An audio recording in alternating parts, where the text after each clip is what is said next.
Welcome back students, I am Himanshu and आज हम दो फंक्शनैलिटी समझेंगे। पहला पीएमटी फंक्शन एंड दूसरा किस तरह से डेटा टेबल को बनाया जाता है।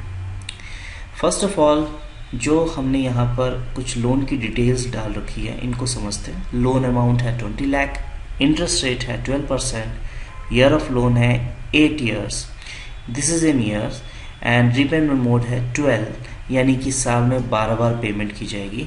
इट कैन बी 4 ऑल्सो, वो होता है क्वार्टरली, और 2 also which is half yearly.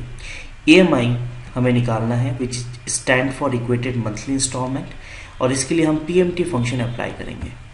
PMT function apply करके जो EMI निकाली जाती है ये रिड्यूसिंग रेट ऑफ इंटरेस्ट पे होता है, यानी कि अगर जो आपने EMI पे किया है उसमें से कुछ अमाउंट प्रिंसिपल का भी होता है, वो एक्चुअल प्रिंसिपल अमाउंट से सब्सट्रैक्ट कर दिया जाता है जब अगले महीने जो है इंटरेस्ट कैलकुलेट होता है। लेकिन आपको जितने टर्म्स के लिए, जैसे यहाँ पे 8 साल के लिए ईयर ऑफ लोन फिक्स्ड किया गया है, आपको एक ही EMI फिक्स करके कैलकुलेट करके निकाल दी जाती है जो आपको देनी होती है। लेकिन इसकी calculation reducing rate of interest पे होती है, जो कि फिक्स्ड के हिसाब से अगर कंपेयर किया जाए तो काफ़ी कम आता है। तो this is a very tricky function और बहुत ही जटिल कैलकुलेशन होता है। इसी के लिए हमें एक फंक्शन मिला हुआ है which is a PMT function, तो उसका हम इस्तेमाल करेंगे। तो किस तरह से इस्तेमाल करते हैं उसको हम देखते हैं। EMI कैलकुलेट करने के लिए इक्वल टू मैं देता हूँ PMT के अंदर सबसे पहले हमें रेट ऑफ इंटरेस्ट देना होता है, जैसे कि आप देख पा रहे हो यहाँ पे रेट हाईलाइटेड है। तो इसके लिए मैंने इंटरेस्ट रेट सिलेक्ट किया, और क्योंकि मैं मंथली बेस पे निकाल रहा हूँ आपको इसको डिवाइड करना है विथ रीपेमेंट मोड, जो कि पेमेंट मोड होगा। यानी कि PMT के पहले पैरामीटर रेट ऑफ इंटरेस्ट में आपको इंटरेस्ट रेट को सेलेक्ट करना है, इसको डिवाइडेड बाय रीपेमेंट मोड करना है। कॉमा के बाद देना होता है एन पर, आप देख पा रहे होंगे। एन पर का मतलब होता है टोटल कितनी बार पेमेंट की जाएगी।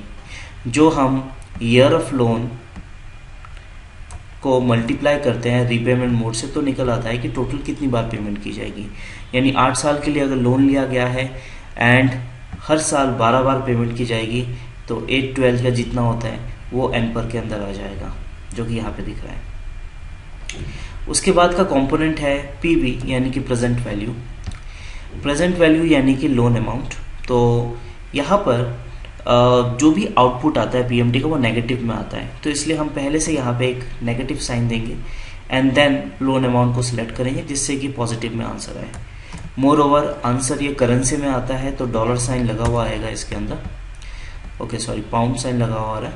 एंड इसको हम फॉर्मेट कर लेते हैं, या फिर आप बहुत ही सिंपली जहाँ पे INR लिखा हुआ है वहाँ पे जाके फॉर्मेट प्रिंटर का इस्तेमाल कीजिए एंड इस पर अप्लाई कर सकते हैं। या फिर इस सेल को मैं सेलेक्ट करता हूँ, हमारे नंबर फॉर्मेट पे जाते हैं, करेंसी यहाँ पे पाउंड आ रहा है, मैं INR सेलेक्ट करता हूँ, या फिर अगर रुपीज़ का सिंबल है उसे सेलेक्ट कर लीजिए INR, एंड ये कैलकुलेशन आ गई। ओके, अनदर एस्पेक्ट इज कि अगर 20 लाख का लोन लिया जा रहा है 12% रेट ऑफ इंटरेस्ट पे, ईयर ऑफ लोन है 8 साल के लिए, तो आपको हर महीने 32,505 रुपीज़ की पेमेंट करनी है। नाउ टोटल रीपेमेंट अमाउंट, यानी कि आपको टोटल कितना पे करना है ये निकालना बड़ा आसान है। इक्वल टू ये वो अमाउंट है जो हमें हर महीने पे करना है, इनटू 8 साल के लिए पे करना है ये पर्टिकुलर अमाउंट, एंड हर साल 12 बार पेमेंट करनी है। तो हमने इन तीनों को मल्टीप्लाई कर दिया, टोटल अमाउंट आ गया। इसको भी मैं फॉर्मेट कर देता हूँ INR में।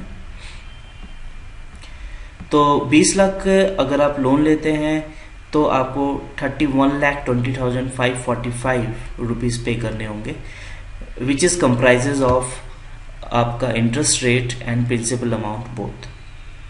टोटल इंटरेस्ट अमाउंट निकालना बहुत ही आसान है, यानी कि हम टोटल अमाउंट लेंगे जो हमें पे करना है, माइनस कर देंगे प्रिंसिपल लोन अमाउंट को, तो ये आ जाएगा। यानी जो टोटल आप पेमेंट कर रहे हो इसमें 1 लाख एंड अराउंड 11,20,545 जो है वो इंटरेस्ट अमाउंट ही है। इस तरह से हम एक ईएमआई कैलकुलेटर बना सकते हैं। यानी यहाँ पे लेट से 8 साल के लिए ना लेकर अगर हम 10 साल के लिए कैलकुलेशन कर रहे हैं, यहाँ पे फिगर्स अपने आप बदल जाएंगे। तो आप चेक कर सकते हैं इसको आप पहले बनाकर देख लीजिए एंड देन उसके बाद हम डेटा टेबल को अंडरस्टैंड करते हैं।